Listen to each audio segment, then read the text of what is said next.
Yes, guys, you know what time it is. It's your boy David at the Irish Hotspur, Ireland's #1 Spurs fan, bringing you the preview and everything else you need to know for the West Ham v Tottenham game tomorrow, kicking off at 12 o'clock with special guest Charlie and special guest Corey from the West Ham way. How are you keeping, Charlie?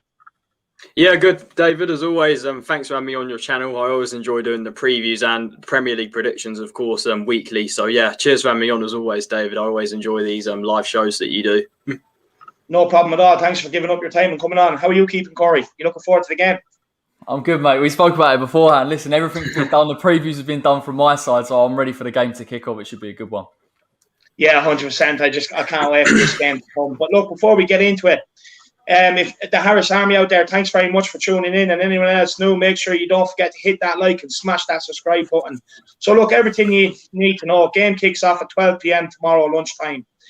You can watch the game on Sky Sports, or else get over to the Matty Hayes watch along, where me and Marcelo will be hosting a watch along while Matty's in work. And of course, we are away at the Olympic Stadium.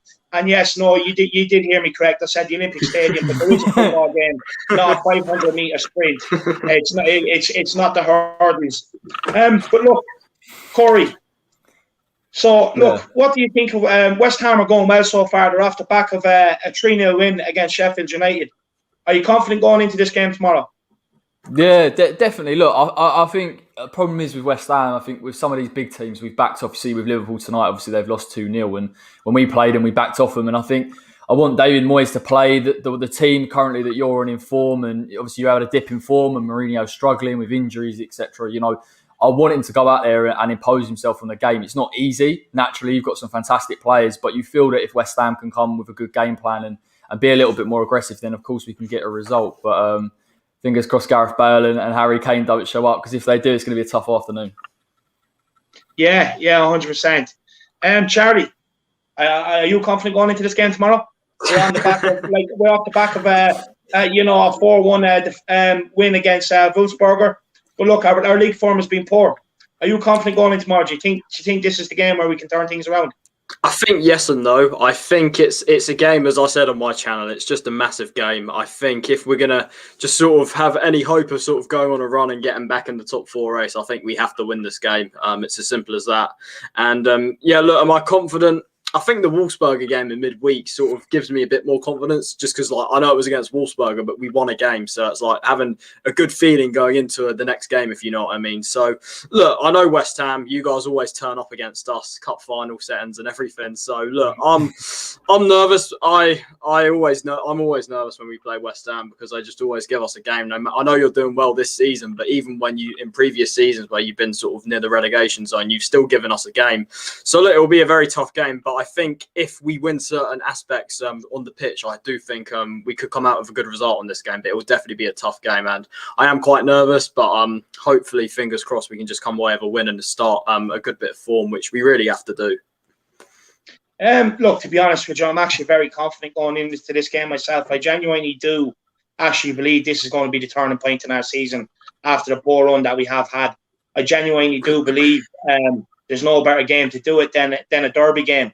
And tomorrow we are going to war at 12 o'clock. Make no mistakes about it. Harry Kane, the warhorse, he's going to be leading the charge. Corey, look, we know it's your FA Cup final. You're sitting in 6th now after the Liverpool tonight. Cup final. Look, like I said, you're off the back of a great 3-0 win against Sheffield United. But honestly, do you really believe you can get Europe? Because us Spurs fans are starting to think you're maybe allergic to European competitions. Can we get it? Possibly. I think the form that we've shown, I think we've only lost 1 game in 2 months. I mean, I'm stunned by it myself, because the fact that we are where we are, you don't expect to be there. Can we keep consistency? We've got some tough games coming up, so it's a massive test. It's a massive test for David Moyes, and if we can get some decent results out of this game, I do believe we can beat Spurs. I think you look at a couple of the other fixtures, Leeds, Arsenal, those are games that we should be targeting to aim for that 3 points. And if we really are serious about Europe, we have to go and win those games. And again, a draw would probably be a good point, but it's a London derby, and listen, I'd love West Ham to beat Spurs. And as well, not only that, Corey, but you do have a tough run of fixtures coming up. You have City coming up, I believe you have United coming up as well. So would you be looking at this game as a must-win in terms of, even looking at Europa League spots? Do you see this game as kind of a must-win with some of the other teams coming up? I think there's enough games for us to get points out of. I'm not saying we would go and get obviously max points out of all these games. I think United and Man City for me are the two toughest in there. Then you've obviously got the likes of Arsenal, who again another team on paper. People say that they're a big club, but actually in the league, West Ham should be going and beating. But it's true. It's true, and that's where we're at. And this is the Premier League season, and Leeds, which everyone lords up. But again, West Ham could go and beat, and we beat last time out. So I wouldn't say it's a must win. A point for me is good. It's just about keeping the momentum. And I think if West Ham can keep that momentum, ride these run of games and get into a lot of the easier fixtures, then maybe we'll sort of reevaluate it. But I can't get my head around it, mate. We're not used to being up here, so I'm just enjoying it for the minute. Yeah, 100%. Look, I can't believe it myself, but honestly, I do think we'll be worse than some bubbles. And over this business end of the season, that I do think the league will take its usual form and shape with where teams usually finish. But Charlie, if we don't win tomorrow, are we completely out of the top 4 race? I think if we don't win tomorrow, especially if we lose, I think that's it for me. That's just my opinion anyway. Obviously, it's sort of still on mathematically. Of course, there's still quite a way to go. But I just feel if we end up losing, we'll be 9 points behind West Ham. Like, when have we ever been 9 points behind West Ham? And I think if we win, I think it can get us back up there. I think if we win, it will be a massive confidence booster against a very good West Ham side, which could allow us to go on a sort of run. Because after this game, we got some favourable fixtures coming up. Like, I think Fulham, Burnley, Palace all coming up after. So they're fixtures that you'd expect us to go and win. And I think if we do beat West Ham, then I do fancy us to go on sort of a run, because it will just take confidence, especially winning a London derby, taking confidence a lot higher. But if we were to lose, then I'm not so sure we would actually go on a run against those sides, because we know of this team, there's certain players, me and David talk about it all the time, that just don't have the mentality or ability. And I think if we were to lose to West Ham, then I think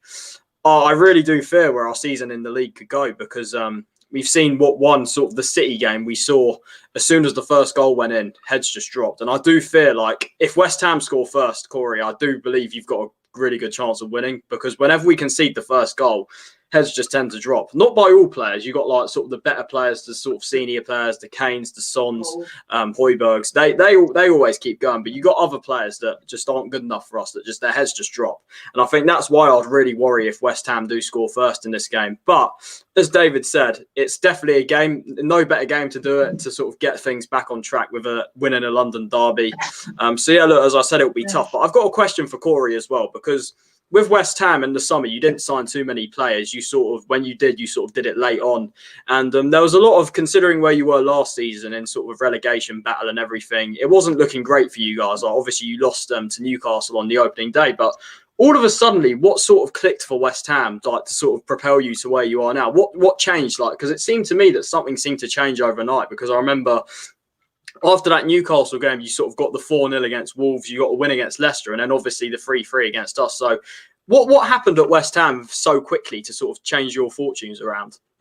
It's a big question, mate. I think it's, to be fair, I didn't expect it. I think 3-4-3. I think wing-back system suits us massively. Ultimately, we could play in that low block that David Moyes wanted so badly, in that defensive style, and we can commit men forward. And I think in the first of those couple of games, I remember Leicester 3-0, Wolves 4-0, we were clinical in transition. Antonio was in top form, and I think we were able to build momentum. And it's not to say we were perfect in some of them games. Some games, the performances dipped and the tactics were wrong and the subs wrong. But this is why I'm not confident, but I am a bit optimistic about this game, because the improvement we've made since the last time we played you lot. I thought our game plan when we first come out, and we pressed a little bit too high, and you countered on it, and Son and Kane, and it was the wrong way West Ham should have gone about it. I don't think you're going to see it in this game. I think West Ham switched on massively.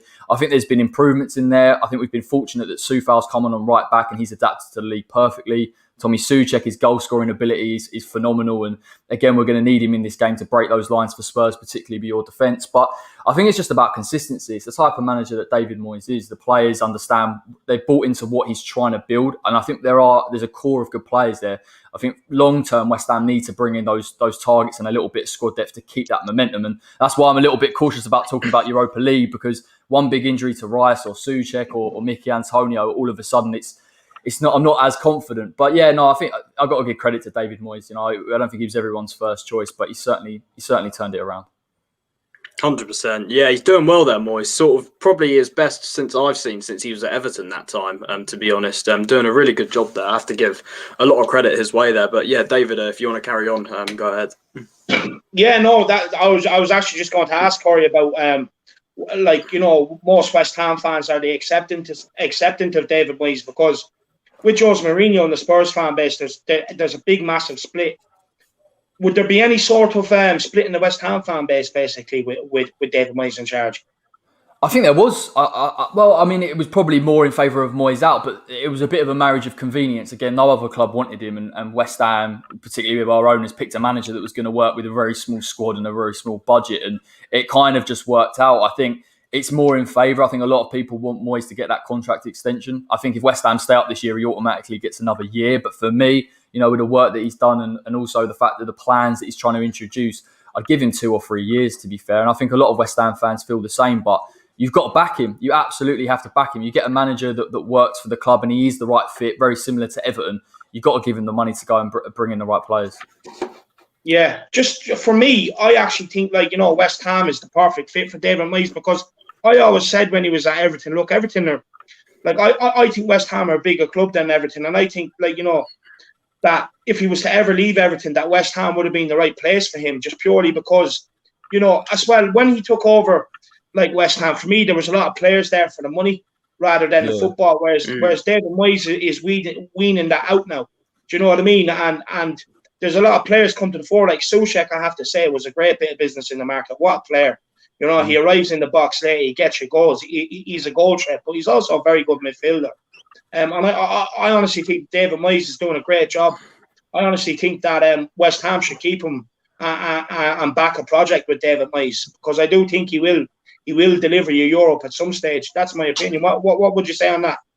I'd agree. I think it's an interesting one, because now you look back in retrospect, times at Sunderland and Sociedad and even Manchester United, he was there were poison chalices and he was never going to get the control that he needed at Manchester United. But because West Ham is run so badly from board level, that it actually gives David Moyes that blank canvas to work on. It gives him the opportunity to bring in his ideas and bring in a structure, because I know all clubs are different and clubs have directors of football, but we don't have anything. We don't have a recruitment strategy. Everything goes through Moyes, and I think it does suit him, but you've got to give him 2-3 years. I was disappointed in the January transfer window. We didn't bring in a striker. It was the perfect chance to do it. We had £20 million kicking around. We should have brought at least a loan player in. So again, it worries me going forward, because if West Ham do dip, and listen, to be fair, this is a one-off season for me, unless we go in and reinvest. If we do dip next season, what's going to happen? Are they going to throw him under the bus? That's my only concern. And this board have done it to every single manager that's been at West Ham. So that would be my only worry, because I think David Moyes, just per the season, has been the most successful one so far. Yeah, 100%. I agree with you. And look, just to the Harris Army out there as well, look, the chat is flying through there and finding it hard to keep up.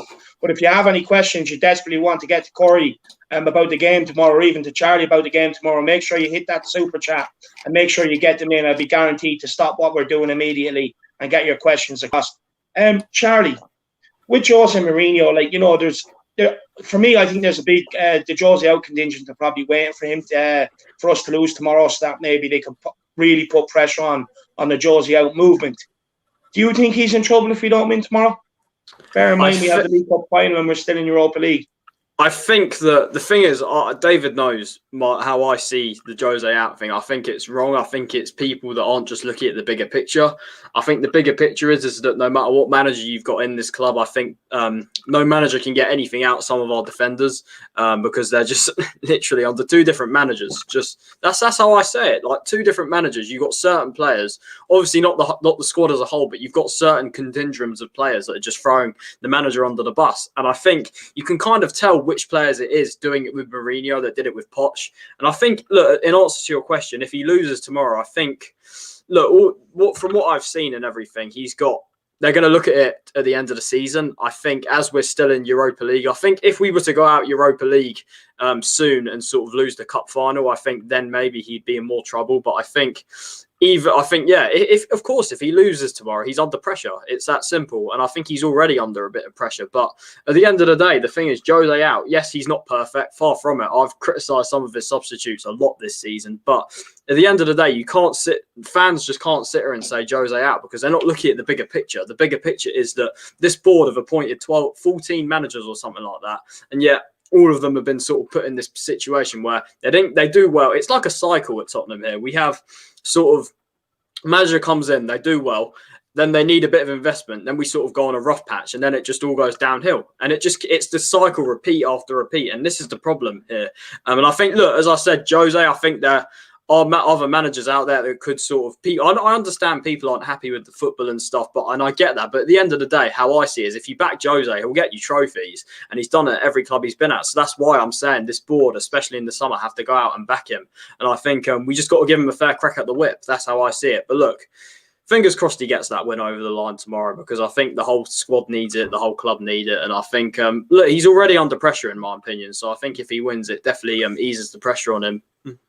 Yeah, for me, to be honest with you, I think regardless what happens, I think he's going to be given till the end of the season to complete his task, at least until he's knocked out the Europa League and top four is gone. Then I think it might be in question. But until then, I really think he's here till the summer anyway, and then we'll pick up that topic again in the summer. Look, Corey, Spurs fans have a major problem with Enoch and the lack of investment on the pitch. Now, of course, like he had the infamous moment where you made sure, in fairness, I admire it in a way. You made sure basically the board knew that you were getting angry and to listen to you. But where do West Ham fans sit when it comes to the board? I think it's nearly 100% bored out. If it's not, it's about 5% minority. They have absolutely stripped the soul of the club. I mean, it's taken, when you look at Spurs, and it pains me to say, but you take you away from White Hart Lane and you build right next to and you build this purpose-built football stadium. They've taken us away from it. They put us in a stadium that, again, they lied about. They lied about the investment that they were going to make. We didn't see any of that. Everything about, blowing up Upton Park and all these types of things. It's just not, they don't understand the ethos of the club. And so, if you're going to do that and you're going to strip away the heritage of a club, you've got to back it with a vision. And if you can't back the vision, you shouldn't be there. And it's as simple as that. I think where West Ham fans have broken the mould in terms of protest, I think we see sometimes from Arsenal fans and Newcastle fans, it's a little bit sporadic. I think West Ham fans obviously went out onto the pitch and with the bubbles and the corner flag, and we're serious. We're absolutely serious about it because it's just so. I've never seen anything like it. If you were Newcastle and they took it, and Mike Ashley up there, who's arguably the worst owner up there with Golden Sullivan, and he took them away from St James's Park and put them in an Olympic stadium, they would feel exactly the same. And it's we have to get them out. What they like to do, and we touched on it before we went live, was they like to get TalkSport involved in the media and say, why are West Ham fans moaning when they're fifth in the league? But we've got the worst squad depth in the league. For me, we've got Mark Noble's our only backup centre midfielder. We've got one recognised striker. It's not acceptable. But that's why David Moyes' job is so good, because I couldn't find another manager out there really with the squad that we've got to do as well as we've done. But yeah, mate, to answer your question, in short, they're definitely out for me, and I think they're out for a lot of people. No, Jesus, you can keep going on. We've all the time in the world. We love talking about boards on this channel, man. We do all the time, yeah. Honestly, look, we're just as fed up. Look, we've had ample of opportunities when we went into Wembley, going into New White Hart Lane to kind of, make some statement signings, really kick on, go for the league. And the reason why I think us Spurs fans get annoyed is because we followed the process from the very start since they came in 20 years ago. And we followed it. But I think it came to a point where with Harry Redknapp, like the balance was right between investment and buying up everything around the ground and, putting all your money, whatever extra money we did have towards getting the stadium and planning permission and getting it built and stuff like that. But then over time, after we got to a Champions League final, Pochettino asked for backing. He says, look, I need to get a few players in, start rebuilding this squad. I want to do another project. And look, the board failed him. They didn't do it. They brought in Jose Mourinho. Yeah, look, we got 7 players in the summer. But when you really go down and look through the players, Vinicius should never be at Tottenham. 40 million clause on the loan deal if we want to sign him. We're never going to pay that. So what's the point of bringing him in if he's not long term? We've had 5, 6, 7 years now to find Harry Kane's replacement. Do you know what I mean? Then you go into Joe Hart. He was literally brought in just to meet the English quota. That was the only reason why he was brought into Tottenham.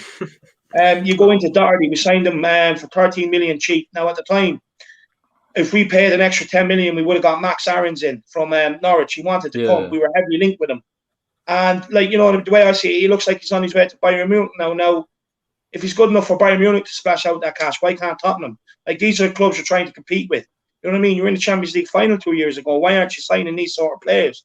I just don't understand it. Like, you know, so, like, our investment hasn't been great. But look, Charlie, like, what do you make on the board? Like, in retrospect, do you think, like, I know we got the stadium out of the board, but minus the stadium, do you think we're, like, in the same position with West Ham? Like, you know, with the owners? I think what I will say is I think West Ham do have it worse than us, as Corey described, I think. But at the end of the day, I think literally that's only because our board didn't move us to an Olympic stadium. They actually built a really nice stadium. But at the end of the day, the board haven't been good enough since they've come in, really. Like, what, one League Cup in 20 years is not good enough for a club. For the vision that we're trying to go in, like, honestly, as David said, we've sort of been sold many false dawns in a way, and I think it happened under very different managers, and I think it's the same cycle of repeat on repeat on repeat. And I think the likes of Joe Lewis, who is actually, in fact, me as a fan, David as a fan, have actually put more money into Tottenham than this owner has, and I think that's a problem as well. He's actually taken 40 million quid out of the club, and I think, like, it's a problem because how many players have we missed out on over the years? You look at Bruno Fernandes, they refused to pay the extra 5 million. You look at as well Dybala, they refused to pay the image rights. They look at so many players, even Mane, when they refused to spend 30 million on him, and yet they get Sissoko for 30 million on the deadline day in the same window. You look at just the employments they make when it comes to recruitment. You look at how is, like, they had a really good man in Paul Mitchell there who was finding all these players. Like, look at it, he's doing it at, I think, Leipzig now, I believe he's at. He's found all these good players, the likes of Werner, Sabitzer, Upper Mancano, all these guys. And at Tottenham, he did the same. He found the likes of Dele Alli, Alderweireld, a couple others as well, which I can't think of as well. But it was a really good recruitment strategy. However, he got fed up with Levy and this board, and he decided to leave. And and now we got, what's his name, Steve Hitchen, who just goes to Milan and bottles negotiations for him, Skriniar. And I think, and the recruitment is just as poor as the lack of spending, because when we have spent the money, it's gone wrong. For obviously there has been some great signings in there. You look at Ndombele, Højbjerg. There's some good signings in there. Reguilon as well, another one. You look at the amount of flops. I think Josh calculated it on my stream. We spent around 400 million quid on flops, basically. You look at Nkudu and G, just all these flops that I can name over the years that we've just wasted money on. And I think the fact that this board are employing the scouts that we've got is ridiculous. And how for 20 years well, look, when we in the last season at White Hart Lane, when we finished second, they could have easily gone and got that just one or two just marquee signings, and they didn't. They just bought backup players that summer. And Enoch, I really start to worry, is anything ever going to change with this board? Because no matter what happens, they're just, no manager gets the full backing that, whether they deserve it or not, no manager we've had I don't think has ever got backed. And it's not just about when it comes to spending, and it's about the selling of players as well. For me, one of the biggest problems as well is the complete refusal to take a loss on certain players. You look at how many. You look at the amount of deadwood we've got. I'll have to stop you there, Charlie. We have a super chat going in here, and I have to stick to my promise. But we all know you could talk about the board all day, Charlie. We love your rants on the board. We have a super chat here from Brandon Dixon, throwing in the old US dollars. Big up, Brandon. Idea of sacking Jose before contract is done is crazy. Spurs haven't won enough to be impatient. He deserves time to rebuild. He deserves time to rebuild. Problem with squad, not Poch. Look, I fully agree. I fully agree with you. You can't sack Jose and say he didn't do what you asked him to do when you know he hasn't exhausted all the avenues yet. And I fully agree with you. As I said, I'll just make another point quickly, David, as well. It's the deadwood as well, as I was just saying. The just the way they've given contracts to certain players which shouldn't be here. You look at Winks, Davies, they gave them contracts on the same day last season, and that just makes zero sense to me. And that's, as I said, it's the complete refusal to take a loss, and that's why we've got all this deadwood that's sort of stacked up over the last few years still in our squad. And as I said, there's 6 players that we've got which of really good players, 6 players, which I do believe we can build a team around. But the problem is we need to get rid of a lot of the dross in the squad. It's as simple as that, because I think selling players for me in the summer is just as important as bringing new ones in, because there's so much deadwood, which has been here for too long and has thrown 2 managers under the bus. That's simple. Yeah, 100%. And then we have a super chat here from my sister. This is from your mother. Keep up the good work. Mumsy's in the building. Thank you very much. And then we have another super chat here from Will Stewart with the dollars again. An absolute big one there of $49.99. Fair play, big up. Absolutely appreciate it, Will. I'm sorry, Levy is too attached emotionally to his players. People like to slag off Americans for not knowing about football. But this Yank can clearly see that anyone who gave Winks and Davies a new contract doesn't know the first thing about footy. Look, Will, to be honest with you, I fully agree with you. Look, Winks and Davies should never got a new contract there. They're passengers at the club. You know what I mean? Even like West Ham are more ruthless with us when it comes to like, you know, getting rid of players and stuff like that. The thing is with Levy, he doesn't want to take a loss. And this is why we're in the situation we are with the squad we have at the minute. And look, Will, I'll always just listen to a Yank, as you just called them. I will always listen to a Yank about football. One thing you do is you know your stuff, and I'll give you that. You come at things with a different perspective, and it's always great to hear. But look, we're going to get back onto the game. So, Corey, have you any team news now for us from West Ham going into this game? I know that Agbana is out, and there was reports that you might have lied to me yesterday saying Mikel Antonio only getting 20 minutes. And he got my confidence up. It looks like he could start. No, I've been a West Ham fan too long to know that Mickey Antonio probably won't start tomorrow. I think he was supposed to start probably the last 2 games for us, and he's not even made the squad. It's his hamstring, so I can't see him playing. I can't see him starting. He might be in the squad max, but I think it'll be the same team as last week. I think Ben Johnson, I think we discussed this the other night, come into the squad. He's been fantastic for us at left wing back. He's a young player, but he looks years above his age as well. So the only change I would like, particularly on the left-hand side, instead of Lanzini, is Ben Rama. Ben Rama, for us, has been fantastic. Every time he's come on, he can create from nothing. And he did create against Sheffield United for the last 20 minutes. So for me, you look at Tottenham's defence as well. I think Ben Rama, Lingard and Bowen could cause you some issues. So fingers crossed we get that. I can't believe I'm saying about Lingard, to be honest, because I wasn't even a massive fan of having him in. But how has he actually got on? He's been good for you guys. He's scored 2 honestly, goals. He is. Like, when you watch him play, so he played a 4-2-3-1 and he played the false 9. And his intelligence in terms of how he plays the game, play between the lines, the link-up play with Ben Rama, his finishing, his quality in behind. He's got a lot of attributes that I think West Ham need, particularly without a striker. And listen, I'm a bit concerned you hear Ole Gunnar Solskjaer coming out saying we'll loan him to West Ham and then we'll get him to spend 20 million. We haven't got 20 million to spend on. We need a rebuild. We need a couple of 5-6 players to come in the summer, really and truthfully. So spending 20 million on Lingard is a little bit of a concern, but if he's available and he keeps his form up, no brainer for me. He's only 28. I know people joke about him still being a youth prospect, but I think he's still got 2-3 years left in him. If he plays like that, then I'll take him at West Ham. Do you think you guys could get another loan for him next season? Maybe. I don't understand Ole Gunnar Solskjaer's thinking, because when he says, he's here, he's got a place in the squad, he's not getting over Bruno. He's not getting over the likes of Pogba. I'm sure Van der Beek is going to play at some point. I know he doesn't keep playing him, but he plays in that 10 role. I can't see for the life of me where Lingard fits into that. So it's all about money, I think, with United. They want to bolster up that price and sort of cash in and bring somebody else in. But maybe if you get towards the end of the window and he wants to get some football, then maybe we can get him on a loan. It'd be a good deal. Yeah, look, do you know what? As much as we all like to laugh at Lingard, if it works out, I think West Ham would be the ones laughing, Maybe things just went stale for him and he just needed a change of club, a change of scenery, change of routine. And if he keeps up the form, I honestly think West Ham would be the one laughing to the bank, because, look, under Mourinho, I actually thought Lingard was very good. One thing Lingard was good at doing is running from out wide in behind, like what we've seen Son do a lot this season. Mourinho done that with Lingard at United. And I've been impressed with Lingard. I've been shocked as well. But, West Ham, it seems to be a club where these players that maybe don't do so well can come to West Ham. Like, even back at the time, remember Ravel Morrison? You know what I mean? West Ham picked him up. He scored he destroyed Spurs. I remember that goal against us. Class ran from his own half, didn't he? Yeah, he absolutely destroyed us, so he did. Yeah. West Ham have a knack of that, so fair play to them. But look, Charlie, team news for Tottenham is Lo Celso is out. Now, there's reports that it's a late fitness test. We don't know. And same with regular. Do you think it's mind games, or do you think they will actually be out missing? I really hope it. Before. I really hope it's mind games because we need Reguilon back. It's that simple. He is an absolute quality left back. I'm telling you.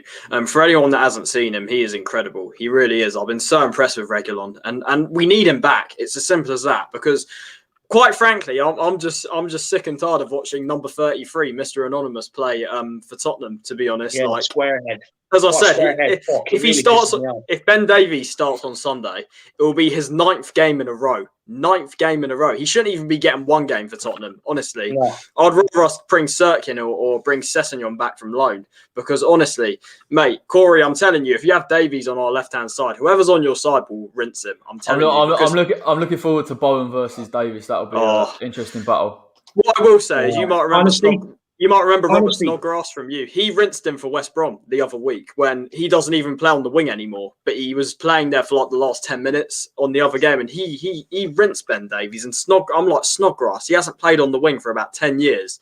And look, I'm telling you, whoever you put on that side will definitely get the better of Davies. I'll tell you what's going to be interesting is the way that, I know it's against Manchester City, it's a difficult team, but the way the ease that they could get past him, and you think if we play with wing backs and we push on Soufal and Bowen, we're going to overload in those wide areas. And I haven't seen anything from Davies that suggests he's going to be able to cope for it. Mate, he's just an average player. For me, he's below average, actually. For me, he's championship standard. It's that simple. Honestly, I can actually tell you that Bowden, when the ball's played out to him, if he stays out wide, right, I can tell you now, just watch it.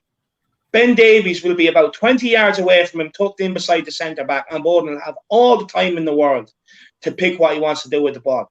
Ben Davies is shocking. He's absolutely shocking. He really is. He really needs to pick it up. Honestly, if Mike's done his homework, if I was him, I'd be going straight down that side every time because, you know, you're going to get a lot of joy down that side. Whenever he plays, we just look so narrow.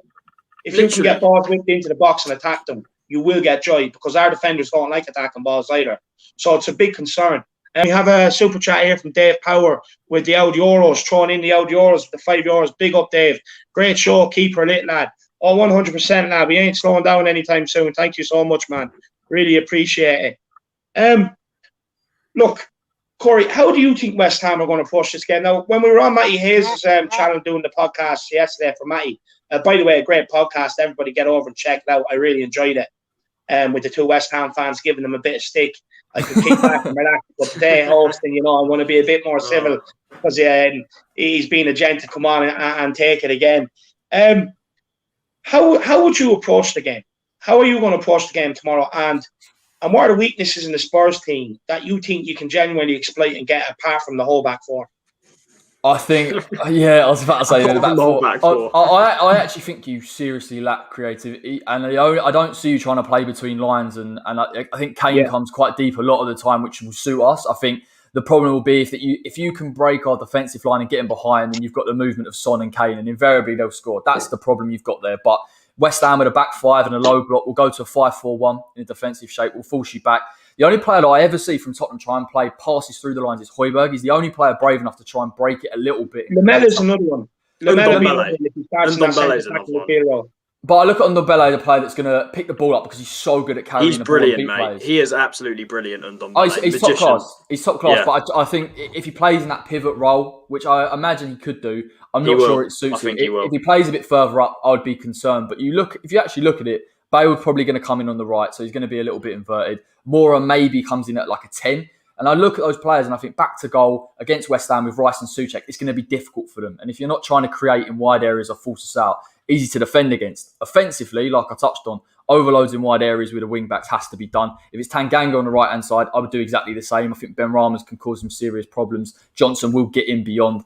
But I think actually West Ham, we're going to lack a bit of height in that box. I think that could suit you. I think defensively, your shape's all over the place. If West Ham commit enough bodies forward, we will get a chance. But the set pieces, mate, we concede from them literally every game. Set pieces. We make mistakes every game. It's ridiculous, quite frankly. The thing is, it's like a trap, isn't it? If West Ham, I would like West Ham to push up a little bit further. I don't think Tottenham currently, the way you're at, can hurt us that well in transition. I know you've got quick players, but I don't think you can do it from deep as well as people say that you can. And particularly if Kane's deep and you're sitting back. So I think if West Ham stay on the front foot, push you back in that defensive shape, we will get chances.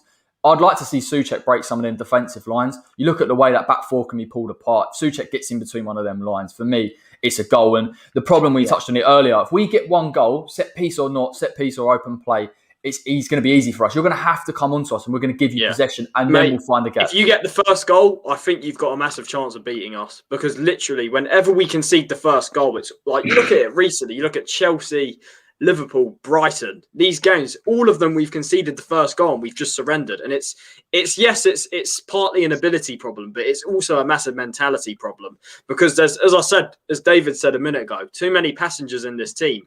And I think we need players to we need everyone to just be on it and just trying to get back in the game. But the problem is we don't have everyone on it. There's just too many passengers. And I think, as I said, if West Ham do score first, then I really do fear the worst for us, because I've seen how solid West Ham have been defensively lately with, I believe it was Craig Dawson's been brilliant for you guys, which has been a surprise because he came from Watford last season. So I would worry if we concede the first goal. But if we score first, I do think the game could be there for us to win, because technically I think you look at Ndombele, as I said, he's brilliant. He is absolutely brilliant. And I think technically, put some respect on Ndombele. Well, I'll tell you what the problem is with somebody like him, because he's so good at keeping the ball and beating players. If West Ham have to go and get that equaliser from open play, he can beat a man as good as Declan Rice is and Souček is. And I think it'll be an interesting battle. Again, I don't want West Ham to be encouraged to get into it, because I think that suits Spurs. The minute we open up and you get Harry Kane and Son in behind, then there's problems. One thing I will say tomorrow, though, is, Corey, that I think we will start fast. For me, these derby games, the managers can only do so much. Once you step over the white line, it genuinely is who wants it more. And whoever wants it more genuinely wins these derby games. We like both teams. I know West Ham for sure will definitely be coming out looking at this like it's a war. Tottenham need to as well, and that's why I titled this "We Go to War at 12 tomorrow," because it's the truth. I genuinely believe that we will start fast tomorrow, but I wouldn't be surprised to see a tactic employed where we actually try and encourage you to come out by relinquishing possession. Let you keep possession, let you play around with it, encourage you to come out because you have more possession, and then try and implement our counter-attack on you. I would not be surprised to see that implemented somewhere throughout the game for a little period. Do you think that maybe David Moyes might fall for that, or? Yeah, I'm not saying he'll fall for it. I don't think we want possession either. That doesn't suit us. So it's a bit of that's why I reckon it'll be cagey first 20, because if we're both trying to look at each other and think, it's like that with West Ham first 10 minutes a game. It's always a bit like we do start fast and we do press well, but we don't look to get the ball and keep possession. So I imagine Mourinho is going to try and do that.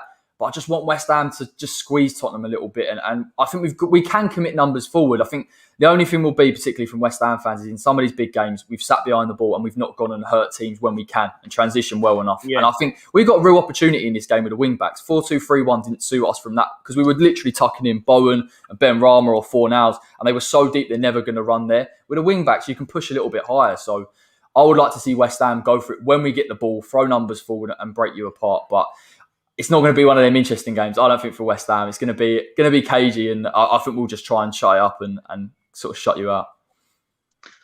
I don't know. I don't know. I just have. I'm a bit nervous for this game, and anyone that knows me, even the Harris Army there that's tuning in, knows I'm never nervous going into a game. But the reason why I'm nervous is because West Ham always turn up, and I think they might turn up with a bit of swagger and belief tomorrow, and that in a way worries me. I think West Ham on their day, when they have their tails up, they're a very tricky team to handle. They scrap for every ball. They win second balls. You know what I mean? And they can play some devastating football at times. I do think we could be in for a surprise if we go into this game. Well, not me, us. Like we can sit here and be as cocky as we want, but the players, if they go into this game thinking they might steamroll West Ham, I do think it's a dodgy mentality to go in with. So I do hope they really do turn up, because I haven't forgotten Lasagna Gate. I really haven't. I haven't forgotten it. I'll tell you what, though, that's an interesting point. You talk about like mentality and being up for it. That's the difference of West Ham this year. It's different. I know we talk about it in the Spurs game, coming back from 3-0 down. That is the difference that Moyes has put into this squad. I've watched West Ham for so many years, where we've gone and we've beaten a Liverpool and then we've lost to a Burnley, and it's constant. There's so much inconsistency, but this team has got that ability that if we go down, I think we went down against West Brom second half, and you think, here we go, here's another chance. We're gonna lose this game or bottle it. We just didn't. We just kept plugging away. We weren't playing great football, and I think that's the thing about the set pieces. The set pieces will be absolutely crucial because I just feel like West Ham have got a bit of a joker in the pack there. So. Yeah, I know. I think we'll be up for it. It depends how up for it you are. I know Mourinho's been out in the press talking about we've had a bit more rest and stuff, so I wouldn't expect anything less from Jose, but I think we'll be up for it. Listen, I hope we go and get that result because I think where we're at now, that would be a real statement to consolidate our place. Yeah, 100% it will. And look, Corey, before we let you go, I want a score prediction off you that you have to stand by. And I also, why don't you let us know where we can find you? And everyone else, the Harris Army, get in the chat and let us know how much you appreciate Corey for coming on. I think you'll find he's been a fantastic guest. I've thoroughly enjoyed him having on. He's kept the conversation flowing nice and easy as well. So why don't you give us your score prediction and let us know where we can find you? Listen, I'm gonna back West Ham. In my own preview, I've sat on the fence 1-1, but I am gonna go 2-1 West Ham because I just love that bit of needle in this game. You can find me at the West Ham Way YouTube channel, and obviously you've got my Twitter handle there, Corey Kemp _. But thanks for having me on, mate. I really appreciate it. That's no problem at all. Thanks very much for giving up your time this evening to do it. I did get onto you late notice, so I really do appreciate it, Corey. And big up, and I'll definitely be tuning into some of your streams as well. And probably giving you a bit of stick in them as well. But listen, man, thanks very much for coming on. I appreciate it. No worries, fella. Thank you. Good luck tomorrow, obviously, until after the result, and then we'll discuss things. Yeah, 100%. Look, if we win, you definitely get a text off me. If we lose, you might not hear from me for a little while. I won't hear from you. Nah. Take care. Listen, thanks very much. You've been brilliant, man. I appreciate it. And to anyone else new out there who's watching, have a look at this video.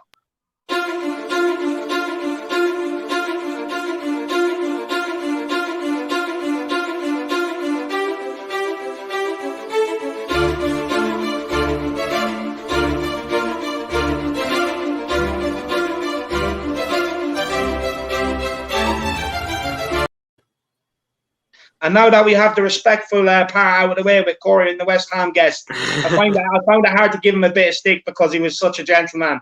But as well, before we get into the Tottenham part now, where we can kind of rip the piss out of West Ham, here's a song to get you up for tomorrow's game. Everywhere we go. Everywhere we go. Everywhere we go. It's all the boys banging all the noise. Everywhere we go.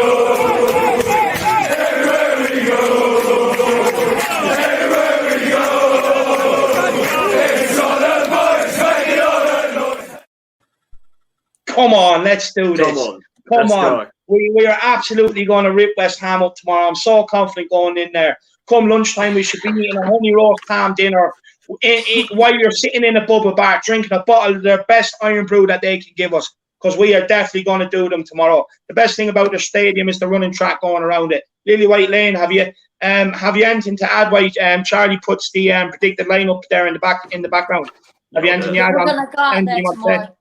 Anyone who's not confident, we're going to go out there tomorrow and we're going to burst their bubbles. You know, they talk about blowing up their bubbles. You tell me what we're going to do. We're going to take initiative and we're going to burst those bubbles. We're going to absolutely thrash them. We're going to rip them into shreds. I hate everything about their club. Hate everything about them. They've got a disgusting kit, disgusting badge. We're going to rip into them. We're going to absolutely thrash them. Come on. 100%. Let's go. 100%.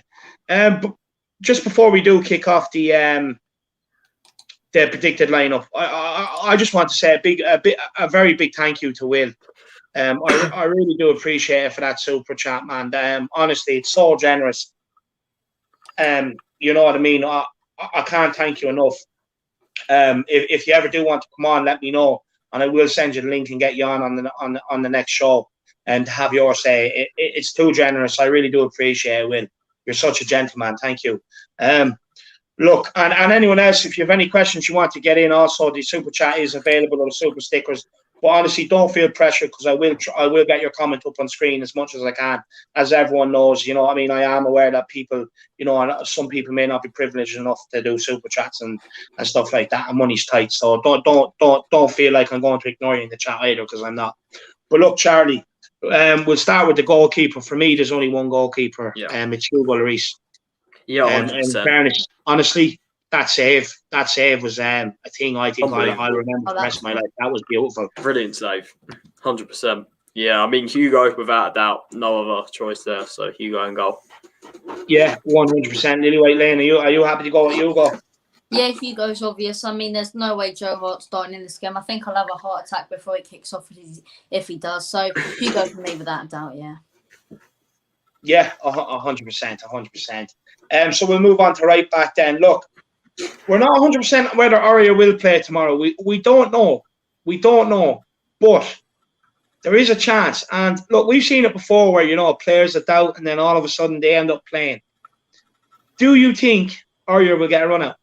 Do you think he might be in start?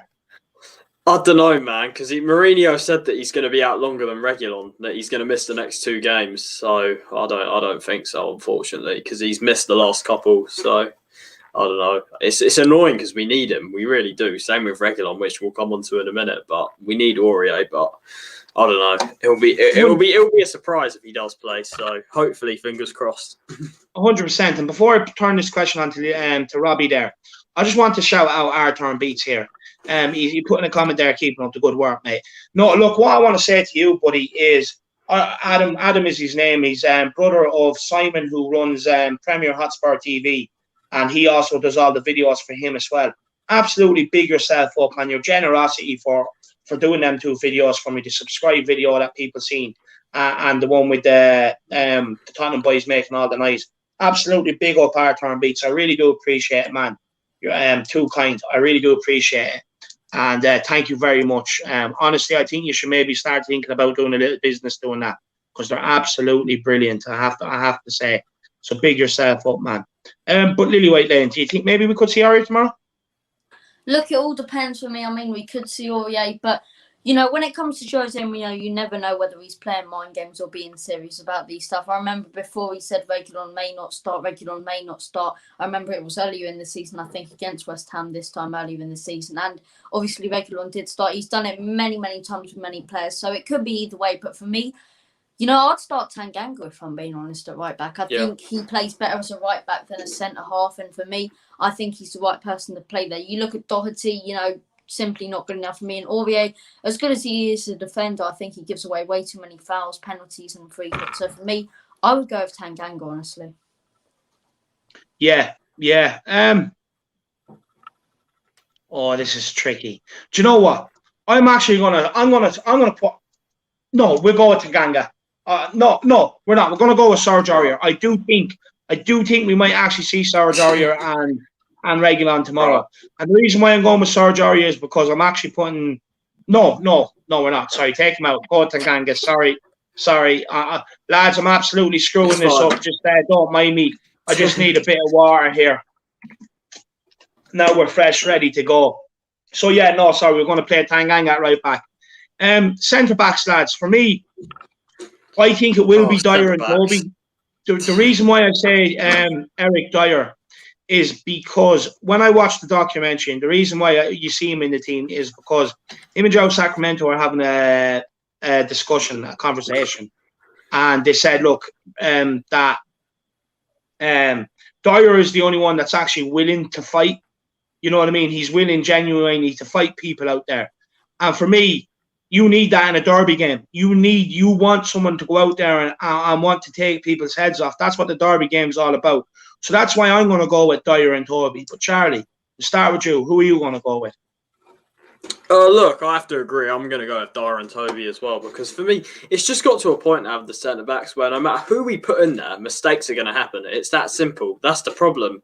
Like, Toby has to play. He has to, because I still think he's our best centre-back. But the problem is, as I keep saying, you look at Dyer, mistakes are going to happen. You look at Sanchez, obviously mistakes are going to happen. You look at Rodon, mistakes are going to happen. So for me, it's just like... I'm just so frustrated. I'm really frustrated with the centre-back options. But look, we'll go for Dyer and Toby. I think they played quite well against Wolfsburg, and they were playing well earlier on in the season. So I think, look, we just got to go with that one. And I do worry a bit about the lack of pace with them up against, especially if Antonio's playing. I think he's the type of striker that we would struggle against. So I do worry about that. But look, for me, it's probably the best we got at the moment. So I'll go with Dyer and Toby.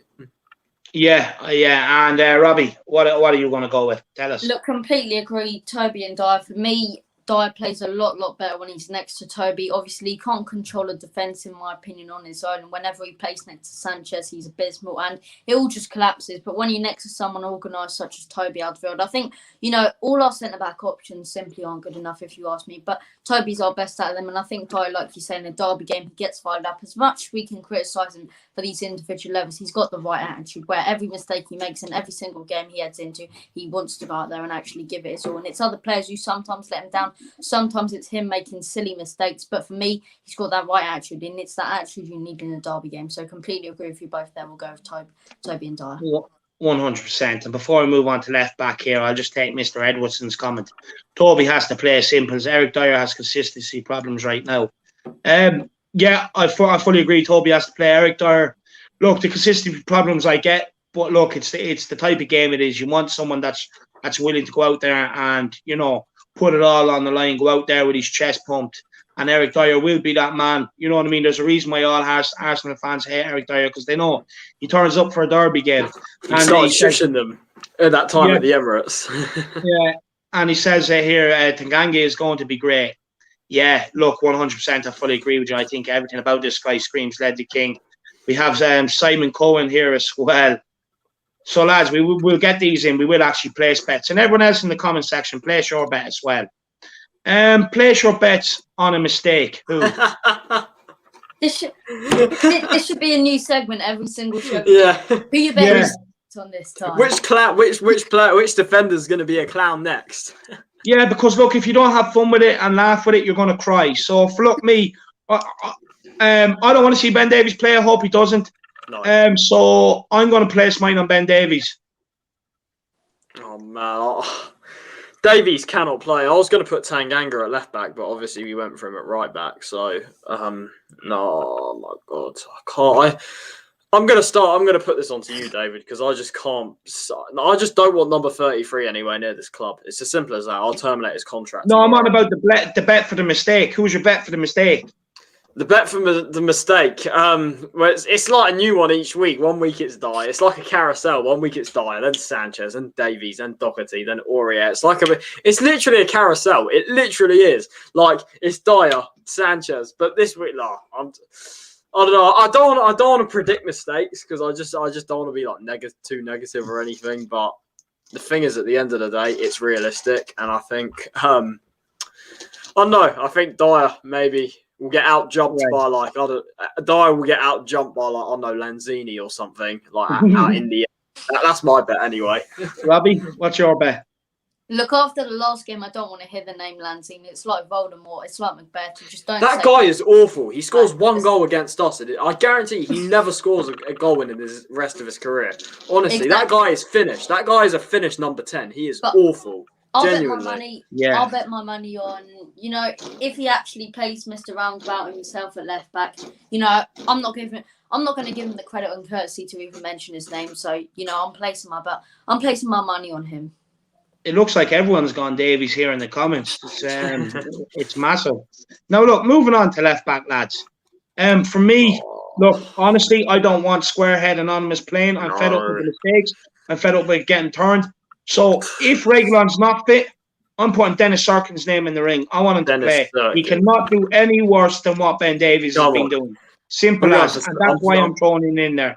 I'm going to put Serkin in there as well. We'll start. Go ahead, Charlie. You take it after. Yeah. I was saying I would have put Tanganga at left back because but we put him at right back, so obviously I can't put him there. So I'll agree with you. I know Mourinho's not going to pick Serkin, but I'll go Serkin because for me, I'm so sick of Ben Davies. Honestly, number 33, Mr. Anonymous, absolute disgrace. Get out my club. Seriously, how are we renewing this guy's contract? So yeah, I just don't want to see him anywhere near the team. But we all know he'll probably play and he'll probably get rinsed by Bowen or something. So yeah, I'll just go with Serkin there because anyone but Mr. Anonymous, squarehead, number 33. We have RBA gamer, bring back Danny Rose, free Rose. No, look, Danny Rose, he's done. He gave his servant to Tottenham, he done well, but for me, he's done. Robbie, who are you going to pick at left back? Durkin, without a doubt, if Reguilon isn't fit, Durkin, I'm sick and tired of seeing Davies week in, week out making individual mistakes and basically crushing my heart. It's like it's like every single week he goes out there with a mission to try and hurt our hearts as Tottenham Hotspur fans. So for me, Durkin, he's a young player who wants to go out there and give it his all. This will be a massive game for him to start, and I honestly think he can go out there and prove something. So Tanganga, nobody knew Tanganga's name, comes out against Liverpool, bang, he's on the map. Everyone knows about him. So for me, Dennis Durkin starts in this game. No two ways about it. Yeah, 100%. I fully agree with you. I'm sick of the mistakes that this guy Benjamin keeps making. He's really pissed me off. Yeah. You know what I mean? You just Honestly, he'd be better off auditioning for a role on SpongeBob SquarePants because he really just pisses me off. You know what I mean? I'm actually nicknaming him Concrete and Moon Boots now. The guy that lives on a roundabout. He really, really does wind me up. Yeah. He gets spun. He even got spun against Wolfsburger. And it's just gone to a point now where, honestly... Robert Snodgrass, who hasn't played on the wing for about 10 years. Do me a favour, honestly. Yeah, 100% I agree with you. Look, moving into the midfield. By the way, we're going for a 4-2-3-1. I think the partnership in midfield, honestly, it has to be Højbjerg and Ndombele. I swear to God, if I see Harry Winks' name on the team sheet, right, I'm going to hit the roof. Yeah, I'm not messing. I'm going to hit the roof, and I'm going to start having a go at Jose because, honestly, the guy... every time after I'm sitting there watching the game for 20 minutes during the midweek, right? And then after about 20 minutes, right, I'm about to say, oh, Jesus, is Harry Winks still on the field? Did he come off injured? I'm genuinely concerned. I haven't seen Harry Winks. Then all of a sudden, as soon as I'm about to say it, Harry Winks pops up. Here I am, Dave. A little 5-yard pass back to the centre-back and then does his little shuffle run. Absolutely joke. For me, it has to be Pierre-Emile Brickhouse. End on Bad Boy, end on Matt Berger, end on Baller. The two guys have to play midfield. They're going to have a tough run against Souček and Rice, but I genuinely think they will win the battle. 100%, completely agree with you there, David. I think, that has. We have to. I'm glad that because he went with it against City, so it proves that he does trust Ndombele in that deeper role, which is very good. So I think he has to stick with it again. Both of them were clearly rested on Thursday, so yeah, Ndombele and Højbjerg 100% have to be in there. 100%. Robbie? Yeah, without a doubt, Højbjerg and Ndombele in the double pivot. Anyone but Harry Winks, please. So for me, Højbjerg and Ndombele, definitely. Yeah. 100%. Now that moves us in. We'll go with the centre attacking midfield role first. I'm going to go with Eric Lamela personally. I do think he deserves to play there. He offers us something different. He's the player that, for me, is the closest in the team that we can get to a Christian Eriksen type of role where you can play little dink balls over the top, balls out left, slide them out right. You know what I mean? So for me, I'm going to go with Eric Lamela. Who do you guys throw in? Yeah, I agree. I'll go for Lamela. I think barring the City game, he's on a bit of a good run of form at the moment. So I think, look, he adds energy, he adds bite. Of course, he loves a London derby, always trying to get under their skin, the pure shithousery we've seen from Lamela. So 100% Lamela deserves to keep his place in that number 10 role. Yeah, and before we get on to Robbie, we have Rune LB. What do you think is Winks' best position? I think the bench. Personally, I actually think Winks' best position is in the kitchen with the dinner ladies. Actually washing up the dishes for them. I think that's his best position right now because he really annoys me. Look, for me, I actually don't think he's a centre midfielder. He's too weak. He's too small. He doesn't want to do the dirty side of the game. For me, I think maybe Winks could be a player if he learned to adapt to it and actually learn to play or learn the definition of forward first before he can learn to play. Do you know what I mean? As a centre attacking midfielder where he's not in with the hustle and bustle of winning the balls because honestly, it's come to a point for me where Harry Winks genuinely kind of needs to sit down with himself and finds out where he wants to play because no matter what he does, let's be honest, I hate calling out the lad. I'm getting to the point where I don't want to do it anymore. But he's just shit, you know what I mean? And when you still see people with their Winks wigs on, it really does wind me up. So then it just drives me on more of my crusade. At the end of the day, bro, I don't want to turn this show into like a Winks debate or anything, but not good enough. He's not good enough for Tottenham. It's as simple as that. Honestly, if he's this so-called passion merchant or whatever, he would come out and say, I want to get more game time because I want to play for the club I love. Not all this Euro stuff. Because he knows he's not stupid. He knows he has no chance of going to the Euros. So why is he coming out and saying it? He should be saying, oh, I want to play because I want to play for the club that I love, Tottenham. Not any of this. Honestly, absolute disgrace. That's what I was saying at the time. Like, why is he talking about England when he should be talking about Tottenham first and foremost. But Yeah. look, we really don't want to be sitting here talking about Winks because we could be here for the next week. Robbie, who are you going to go in the centre attacking midfield? Now, Will Stewart has put in a case for Lucas Moura to play there and Lamela out on the right because Lucas Moura. Well, they tend to interchange. They tend to sort of interchange between each other. So I understand that, but for me, I'd play Lamela there, and the reason why I'm playing Lamela there is because I want to fit Gareth Bale in on the right. But Robbie, before we go there, who would you play there? Look, for me, Lamela, and I'll get to why now, because when it comes to right middle, right wing, whatever you want to say about it, for me, I'll get to that in a second. But there's other players who belong in that position. For me, Lamela plays better kind of behind our centre forward, whether it be Harry Kane or whoever's playing, even Vinicius, some of the midweek games, the Europa games, the early cup games. So for me, Lamela should start. Sometimes he'll come on and run around like a headless chicken. Sometimes he'll come on and put in a really good performance. But at the end of the day, he has passion for the club. And I think that's exactly what you need in the derby game. People always say in derby games, form goes out the window. So Lamela starts in this game. 100%. We have Brett Walker here. I like this. Winks is brilliant at collecting cones. And Mr. Edwardson, Winksy has best position is in Skid Row. And then we have Simon saying he can't stop laughing. Big up, Simon. I'm glad we can provide a bit of entertainment for your site. Big up. Bale has to play. He is just getting warmed up. Dave Fearon, I agree. Bale has to play, and I'm going to get onto that next. We have Kieran Kaiser. Winks is the new Michael Brown. And Will Stewart, I love Bale. I have a number 9 yellow Bale shirt, but I don't think Jose will start him.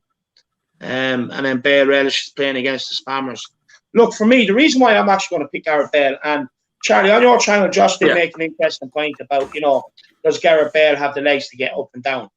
But for me, the reason why I'm going to go with Gareth Bale, and I did value Josh's point. It was a good point, to be honest with you, a very good one. But for me, you start Gareth Bale, he's a bit of confidence in his bones. If you're ever going to get him taken over, now's the time to play him. We know he loves a screamer against the scammers. Do you know what I mean? And as well, for me, I just think cutting, like with West Ham who play deep, Gareth Bale can provide us that brilliant ball to the back post for Son to get onto with his left foot, like Gareth Bale with his left foot, or he can cut in and have a shot. And for me, I just think he needs to play.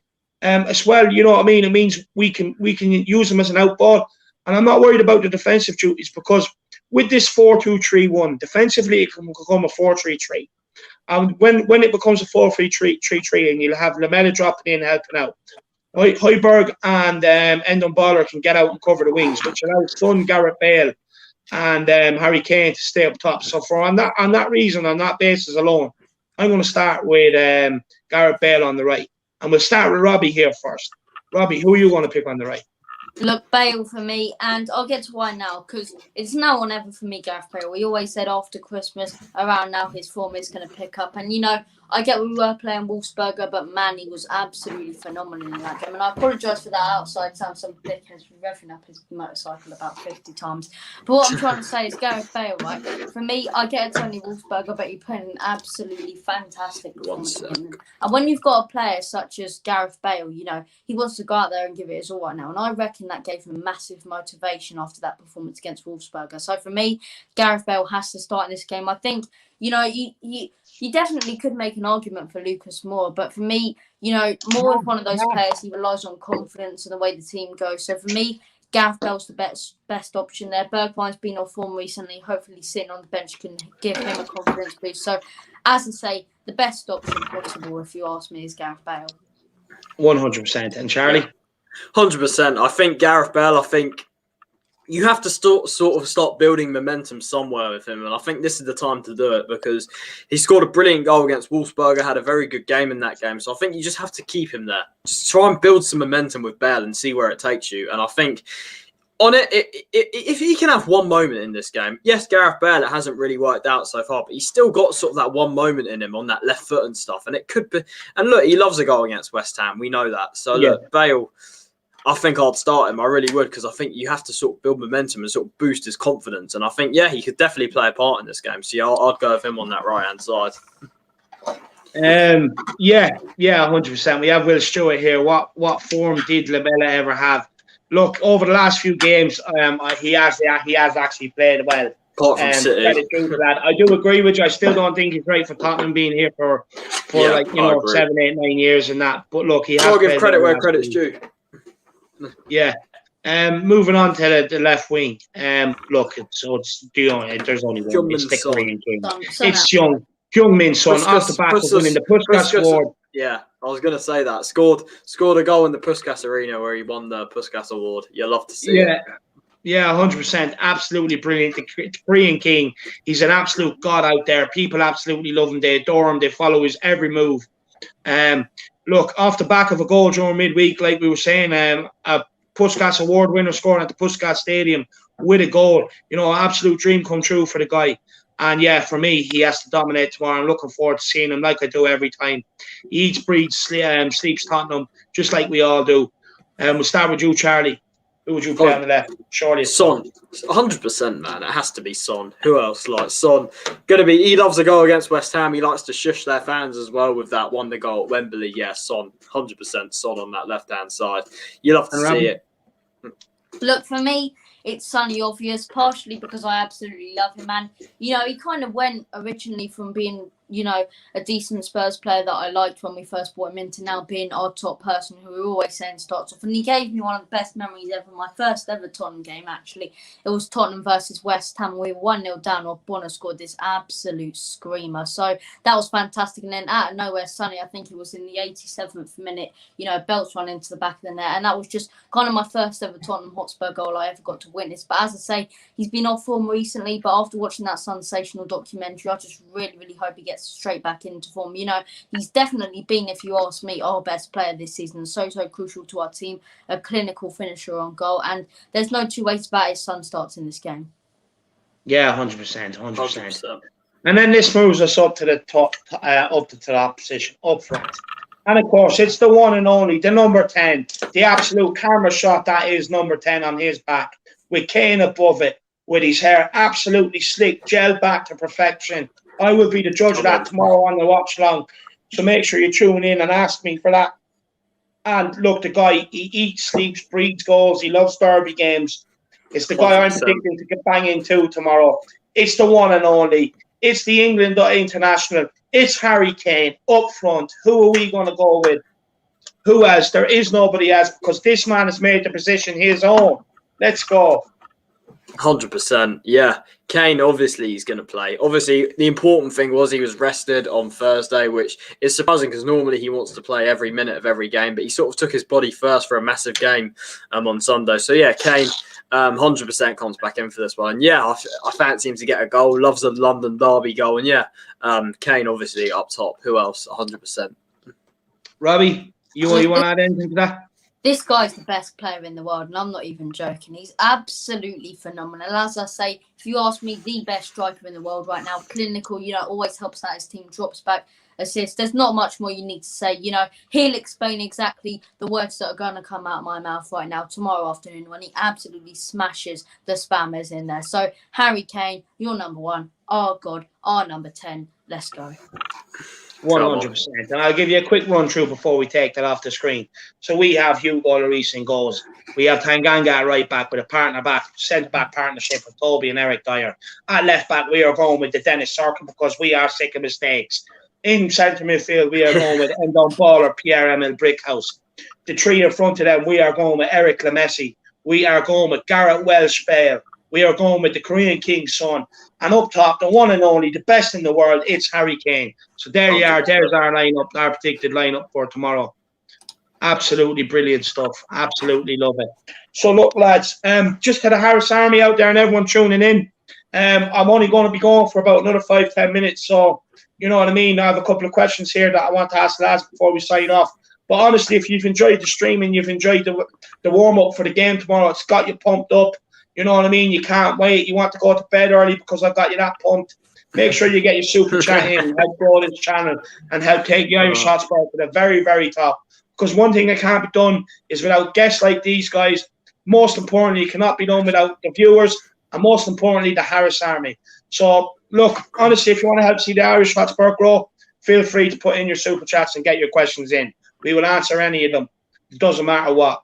But look, so Charlie, if that's the team we're going to go with, what's your score prediction? Oh God. Look, it's going to be a tough game, as I said. Really, really tough game against an informed West Ham side who are going to be well up for this. But at the end of the day, if we match their aggression, match their desire, match their intensity, I think we could hopefully, the quality could hopefully put us through this game. So I'm going to go 2-1. I think it'll be a close game. I wouldn't be surprised if we sort of snatch it in the last 10 minutes or something. So I'm going to go 2-1 Spurs, I think, and we'll have goals from Kane and Son. Obviously. So 2-1 Spurs for me. I think it will be a close affair, but I think with quality, we could nick this one. So 2-1. 100%. Holly agrees with you. She's going 2-1. We have ATX7 Gaming. He's gone 4-1. He's going big. I like that. I like brave people like that. Fair play to you, man. Runa LB's gone 4-1. Big up, another brave one. We have David Fearon. Great name, by the way. I love the name. Same as mine. 3-0 Spurs. We have Simon Cohen 3-0. So, look, people are going brave tomorrow. People are expecting a big win. Robbie, what are you going with? Look, I think it's going to be a real scrappy game. You know, there's no two ways about it. West Ham, they're the form side coming into this one. You know, we just came off a massive win. And I think if we can win this game, it puts us right back in that race for this season. It's a huge game, a season-defining game, if you ask me, whether we can still get Champions League football in the Premier League or not. You know, we're still in the Europa League and the Carabao Cup final. But if you ask me, I'm going to go for a 1-0 Spurs. I think we will keep that clean sheet in this one. I think it's going to be a really tight, scrappy game. I say every single game we're going to keep a clean sheet and but 1-0 Tottenham for this one. Come on. We're going to go out there and we're going to do it. Big up, Robbie. Big up, Robbie. We have Perry Pepra going 2-1. We have Mr. Edwardson. He actually doesn't want to do one. We also have RBA Gamer. He's gone 2-0. If we lose, top four is over. I fully agree with you. We have a super chat here from Fiona. Big up, Fiona. Thank you so much. Really do appreciate that. I think she forgot to type the message. So look, for me, lads, I'm going to go 3-1. I do think we are going to beat them. You know what I mean? Look, West Ham are more known for the football forum and that BBC documentary they made on the women's team getting up and running than what they are for their football. Look, honestly, we're going to the Olympic Stadium. I heard they asked Tottenham to bring some javelin throwers and some sprinters for some halftime entertainment with the running track around it. Honestly, I can't wait for my bubble bath with a nice can of iron brew. We're going to absolutely smash the Hammers. We're going to turn them from steel to glass. Honestly, it's going to be so easy tomorrow. I can see us with a big win coming out there. We are ready for war at 12 o'clock. Kane is the war horse. He's leading the charge. And for me, honestly, I can see us smashing them up. Well, I want this more than what West Ham do. I hope the players do, and I hope Jose do. I'm going big. I'm expecting a big one tomorrow. I actually can't wait for the game tomorrow. I really can't. I really want it to come now. I really do. I am ready. And I think Harry Kane and Son are. Last time I spoke to them, they told me, Mr. Harris, don't worry about it. We are ready. We are going to get you this win. And I hope they pull through with the word.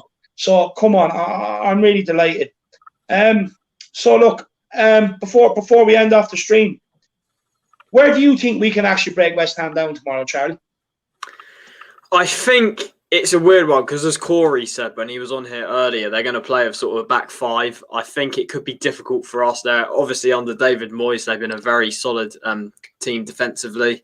And you got the likes of, as he said, Cresswell, Soufal, Johnson as well at left wing back. So, yeah, it will be really difficult to break them down. But I think the important thing for me is if we can win that midfield battle, then it could open up space in between the midfield and their defence. And that could leave space for the likes of Kane and Son Kane to drop in deep and Son could make those runs in behind. But look, it will be difficult, but I think that's the key for us to win that midfield battle. If we can do that, then I think it could open up a bit more space for us. And particularly as well, you look at, I might be wrong, so sorry if I might be mistaken, but I believe Cresswell is playing at centre-back and a free for them. So that could be an area we could exploit because obviously he's not a natural centre-back. So I think Kane could get the better of him physically. So, yeah, look, we have to find the way to break them down. And I think it's all about that midfield battle for me. Højbjerg and Ndombele in there. If they can get that, technically do the likes of Rice and Souček. So, yeah, it's a massive game.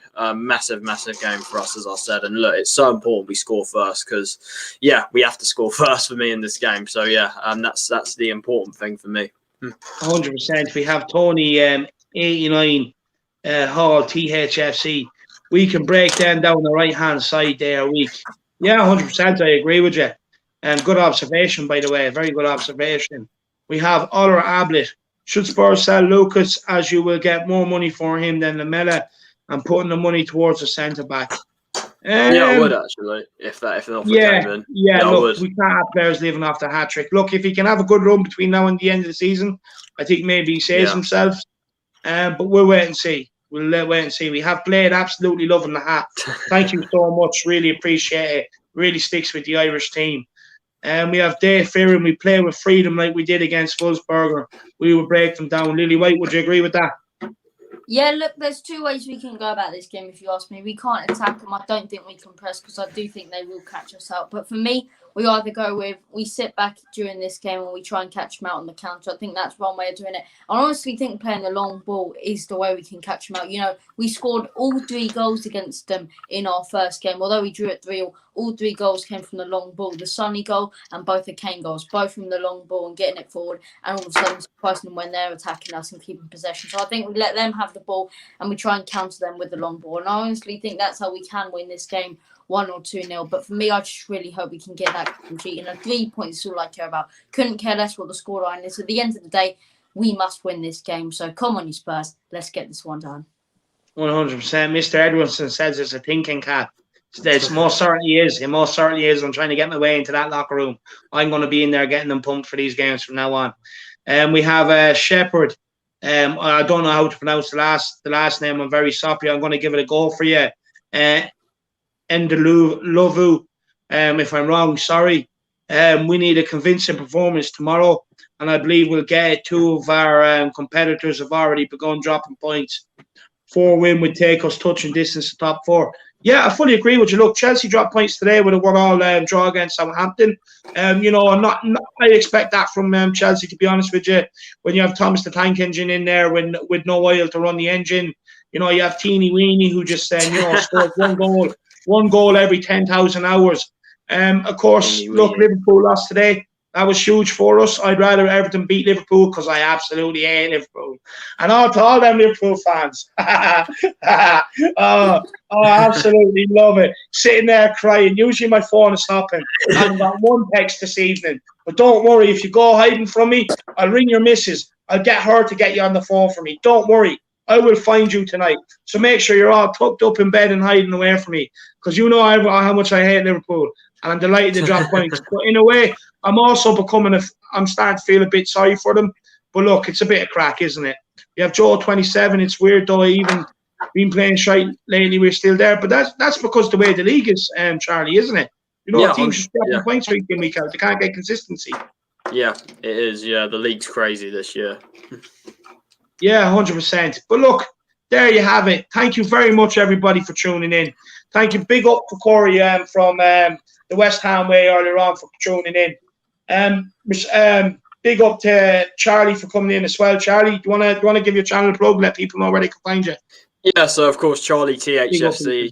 Sure, a lot of you guys watch my channel as well, but if you don't, yeah, just go and check out Charlie THFC. We do similar content to what we do over here on the Irish Hotspur. Debates, heated debates, fan shows, match previews, transfer news, everything Tottenham related. So if you want to see more Tottenham content, feel free to head over to my channel and hit that subscribe button if you wish to. It'd really help out with me. Yeah, 100%. I can guarantee you, you know, you don't even need to have a look at the videos to decide whether you want to subscribe or not. It's quality content. I'm always on there. So if you love me, make sure you subscribe if you want to see more of me as well. And Charlie's brilliant at what he does. You know what I mean? He has so many great ideas. He puts out so many good videos. So make sure you get over there and check it out. And before we go on to Robbie and let Robbie plug his channel, we have Shepherd here again. Quite a commendable effort. You almost got it. Think End Love. So I'm going to give it another go. You let me know what you think. Shepherd End Love. So what do you think of that? Is that a good pronunciation? I think it's a good one. I think it's top notch. Yeah. But Lily White Lane, you want to go ahead and give your channel a plug, brother? Yes, so if you guys are watching this, please do me a massive favour by checking out my channel. All kinds of Tottenham Hotspur content, whether it be previews, reviews, player ratings, predicted lineups, transfer updates. We even do extra types of content such as tactical analysis and videos such as that. So if you do enjoy the content here on the Irish Hotspur, please make sure to smash the subscribe button on this channel. But before you smash subscribe button on my channel, subscribe to David over here at the Irish Hotspur if you haven't already. Quality content. But as I say, if you like the sound of my voice, please go and check me out. You'd be doing me a massive favour. 100%. And again, like I said, if you like what you hear, make sure you get over and subscribe. We all dub him the young Matt Hayes, mixed with a bit of the young Irish Hotspur with the humour. So make sure you get over there and check him out. Absolutely quality content. And Shepard here just saying he's from Zimbabwe. That's amazing, man. People, I never thought I'd even be talking to these two lads here, let alone, people from Zimbabwe and Africa and Asia and places like that. It's mad. It's crazy. Thanks very much. Much love to you, man. But look, just quickly, there was a lot of people asking over the course of the last few days. Matty sent everyone into meltdown saying there was no watch along tomorrow. I can now confirm there is now a watch along tomorrow, and it is on the Matt Hayes channel. It's the usual on Matt Hayes with me and Marcelo. Me and Marcelo will be running the watch along. So bear with us tomorrow. I'm sure, look, it'll be plenty of fun, a lot of entertainment. And so look, we're back together. The watch along is happening, and we'll definitely make sure what happens Wednesday for the Europa League game as well. So that's where you can catch us. That's where you can catch everything. Look, I've been the Irish Hotspur. It's been absolutely brilliant. Everyone tuning in with the Harris Army. A big up to Will Stewart and Fiona Harris, Dave Power Fiend, and everyone else who put in super chats. Really do appreciate it. It really helps taking the Irish Hotspur to the very, very top, which is where I want to go. Before you go, look, make sure you smash that like. Make sure you smash that subscribe. Big thank you to the Harris Army and anyone else for tuning in. As always, in Jose we trust. Come on, you Spurs. Come on, you Spurs. Everywhere we go. Everywhere we go. Everywhere we go. It's all the boys making all that noise. Everywhere we go. Everywhere we go. Everywhere we go. It's all the boys making all that noise. Everywhere we go. Let's fucking pump them. Come on, you Spurs. Come on, let's get the spammers tomorrow.